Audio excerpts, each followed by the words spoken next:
Phakamile Hlubi-Majola is the National Union of Metalworkers spokesperson, and she joins us now to further unpack these developments. Phakamile, it's good to have you with us on SA Today. So you have since announced that at least you have made some headway in, of course, your negotiations for some of the obligations, the company's obligations, as well as commitments to the workers, like bursaries and as well as some sort of livable pension settlements. In detail, take us through what was actually agreed upon. Good afternoon, and good afternoon to your viewers, and thank you so much for having me on the show.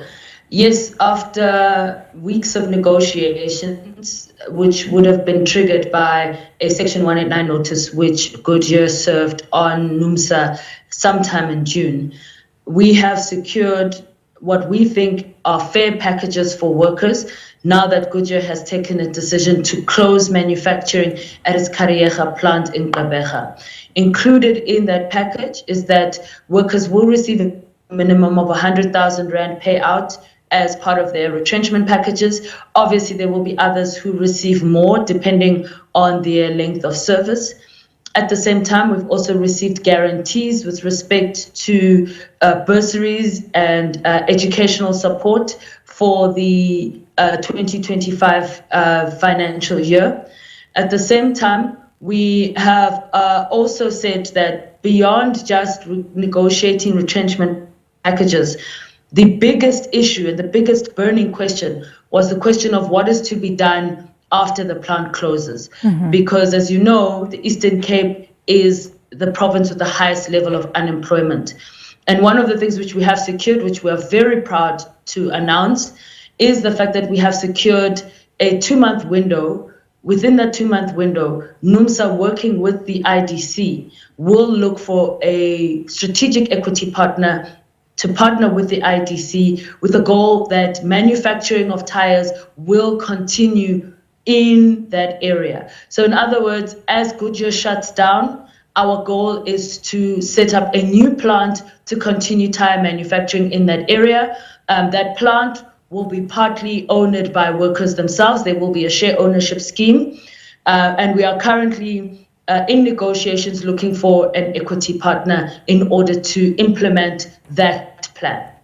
Let's talk about that plan, Phakamile, because that's exactly where I was actually coming to. I mean, this is a great suggestion as well in order to absolve some of the workforce that is going to be lost. Are there any bidders at this stage who are lining up to be your strategic partner in this regard? We are in conversations with companies. We don't want to mention names, but the process has already started. That's what we can say. And we have all the support from the IDC with regards to this. And that's what gives us confidence that hopefully by the time this 2-month process ends, we'll be able to announce what this new factory or plant will look like. And we will have we will be on our way to perhaps starting production. I mean, Phakamile, this is also not just about the workforce that is going to be impacted that was actually working at the plant itself. We do know there's going to be ripple effect on the local economy from supply chain impacts to reduced spending. So it's going to be quite a hard hit, specifically on a province that is already hard hit by high numbers of unemployment. Absolutely. I mean, you must know that in that area, there's literally a handful of companies that are involved in manufacturing, companies that employ large numbers of people. Goodyear was among them, VW is another. And if I'm not mistaken, there really aren't a lot of other companies. Now, the closure of Goodyear, and Goodyear has been there for decades, since the 1940s. So this is a huge blow to the community. If we were engaging with some workers during the Section 189 process, some of them were saying that their parents, even their grandparents, worked for Goodyear. So it's very, very painful for them to accept the closure of this plant.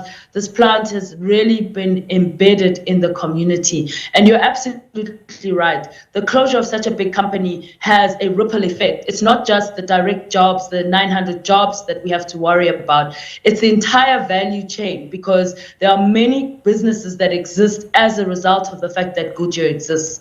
So government actually needs to be looking much more closely at a solution that really looks at what are the long-term strategies that we can find to boost industrialization, manufacturing, and job creation in the Eastern Cape. This is something that our government has to really take seriously.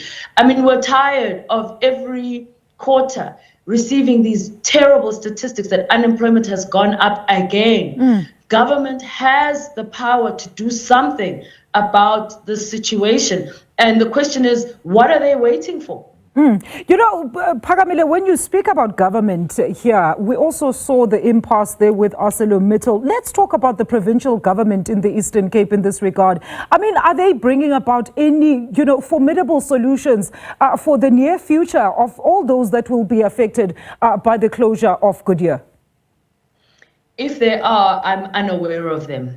What I'm aware of is the work that the union has done, the work that Numsa has done with regards to not only negotiating generous packages, but also the work we've done to actually try and create a replacement for Goodyear that would hopefully mitigate against the devastation that these job losses would cause for 900 people and their families. Phakamile, thank you so much for taking time to speak to us this afternoon.